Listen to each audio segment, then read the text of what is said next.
welcome to February's newsletter. I know we're in March. It's been a very busy month with a lot going on. So sorry about that, but I'm here, and I suppose a summary of February. If I'm going to get it all in, it's good we've got that month out of the way. So there you go. So a few things in this month's newsletter. Two finished projects, which could be worse, couldn't it? I think technically I started one last month, but bigger projects, they need more time, don't they? So yeah, we've got Jessica Atreides. Oh, I've also got the dryer on there, which is some nice ambience. One sec. Nope, it's gone again. I'm gonna leave it in. Okay, so yes, Jessica Atreides. So that, as I've put in my newsletter, was the first of the portraits that I'm going to be doing based on modern literature, being the Dune series, which I went through the lot. Well, the lot of Frank Herbert. He wrote the first few, and I absolutely annihilated them during lockdown. So it's sort of semi-fresh in my mind. So I thought, yes, she's a nice, strong female character there, and I thought, yeah, let's have a go. So completed that. Then the slightly stranger occurrence that led to my more recent portrait. Now that's Bob. Bob Teal. So, yeah, I've put a brief description in there, haven't I, in the newsletter, but I thought I might go into a little bit more detail about that because it somewhat lacks context. I don't know if it has an awful lot more context. What happened was I was covering in the sculpture gallery.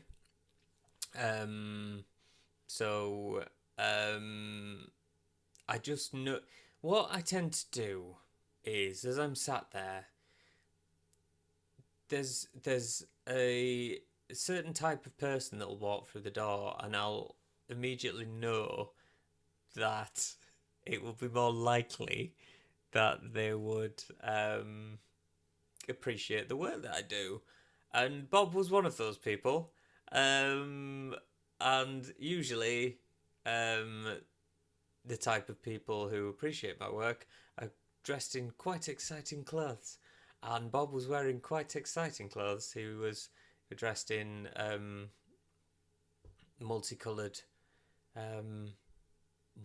multicolored array of different multicolored things. They're dungarees, I think, and a like 90s style cap with a big grey beard, dreadlocked beard, with beads in, and his glasses were held up by wire. So I started a conversation with Bob, and he mentioned that he's got quite a big TikTok following, and that he used to be the sound engineer for the Wonder Stuff. This information was later clarified by someone who will remain unnamed, but knew of Bob. He says that he's now a wizard. I didn't ask him to prove that. But he said that a lot of that is to do with manifestations. Basically,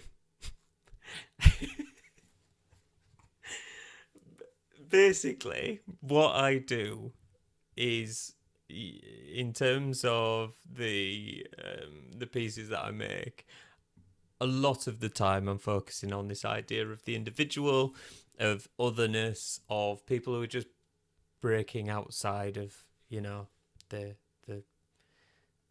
social norms. And my experiences throughout working within social care, throughout working with mental health services, have been, I've met some amazing people who just do not play by those rules. and who have taught me a lot in terms of um, the freedom that is there for us all. Um, we live in a society where people are just becoming the same. They just look the same and they're doing the same things.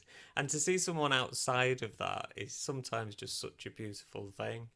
And the lack of, you know, stress and the questions that throws up. So Bob really embodied all of that. And I just thought, you know what? It was in after I'd spoken with him, I got home and I just thought, oh, that was brilliant.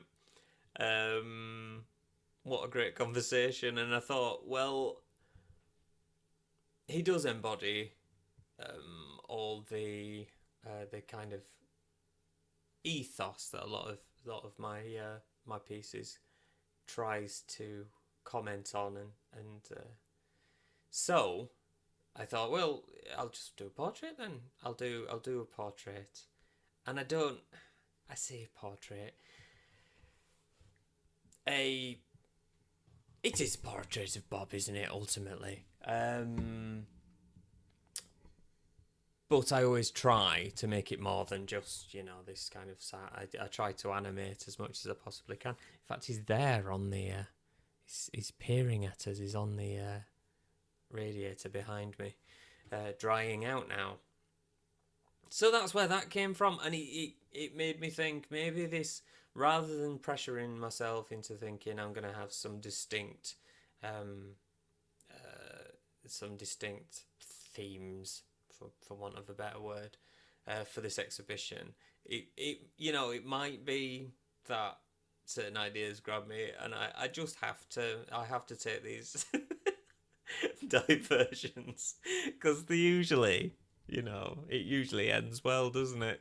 I think as long as it's a diversion into sculpture, and I don't suddenly start saying I've got an idea, I'm going to start making abstract pasta pieces. I think we'll be all right, because it all knits together, doesn't it? Somehow. So there you go. That's Bob. That's Bob. So my next one, I won't say who it's gonna be. I'll leave that. But it's based on a character from literature. A book that what did I study? I did a English lit degree, and it's a book that we studied as part of that. So I had to reread. I had to reread it again, but luckily it's quite a short novella, I believe the term is. So there's your clues. Yeah. So we'll see how we get on with that, and I'll submit some pictures next month, where obviously I'll have like 4 more pieces to discuss. I don't know. Just quickly, there were a couple of questions from a couple of people that was passed on from Instagram. The first is quite an easy one. Somebody was asking about texture and about how the skin finish that I had on the clay appeared different to kind of smooth brushed clay, and it is different. I use a few different techniques to get this kind of matte. I say matte. Look at this, I'm all shiny. To get the pores or the effect of pores. I'm not one for individually sculpting pores or anything like that. What I tend to do is I find the best thing is, there's me dryer again, just ignore it. I am.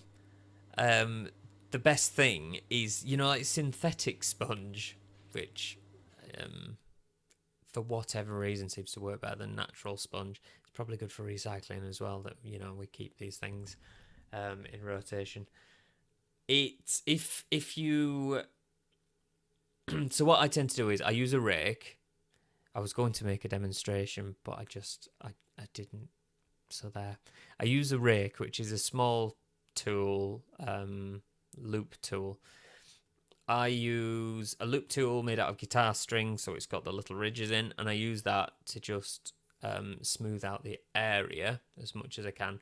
And then once it is smoothed out, but you still got the muscle texture underneath and things like that, what I tend to do is I'll spray it, if I'm happy with it, I'll spray it with water, and then I'll use a damp sponge on that, and I'll just pad it, and it makes the surface kind of uneven, but appears, it's quite a good hack really, because it appears really detailed when you stand back from it, and it does give that kind of skin effect.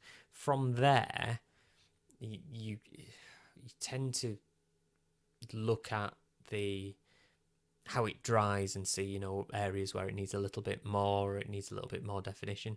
Then, you know, that's the point where you can actually go in with a small cocktail stick or whatever and just have a dot about to make it, you know, give the effect of pores. But I don't, as I say, I don't go doing them individually. So there you go. I do that.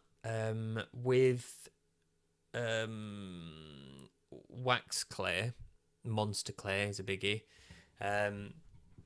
because it's slightly different.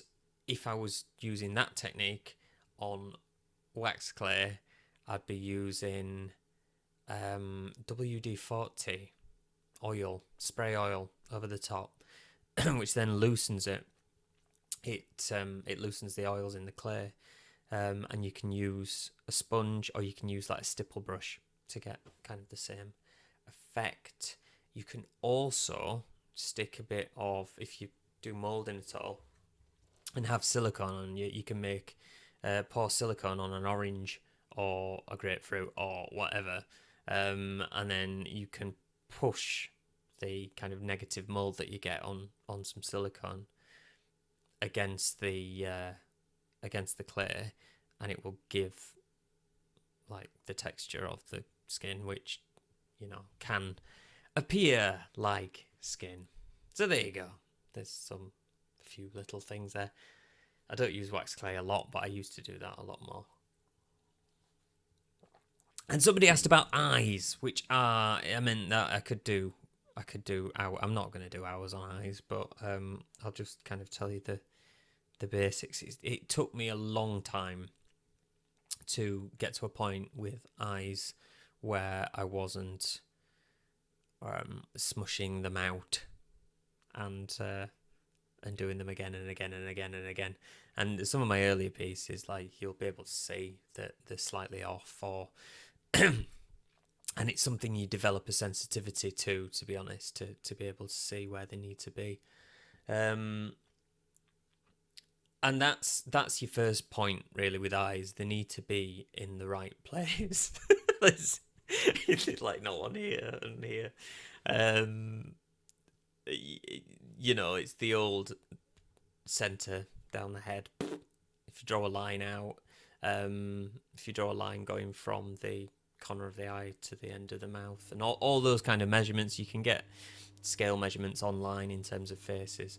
So I've got a grid app on my phone. So what I'll do is take a picture. If I'm not sure, I'll take a picture of the piece and I'll put a grid over the top, and it'll tell me roughly. If I'm way off, hopefully I'll notice that. But if not, that'll help me in terms of scaling them a little bit more. There's also the brilliant measurement that your eyes should have one eye in between both eyes. And it's a bit of an optical illusion because it doesn't appear that way, but it is. It's bang on the size of one eye in between your eyes.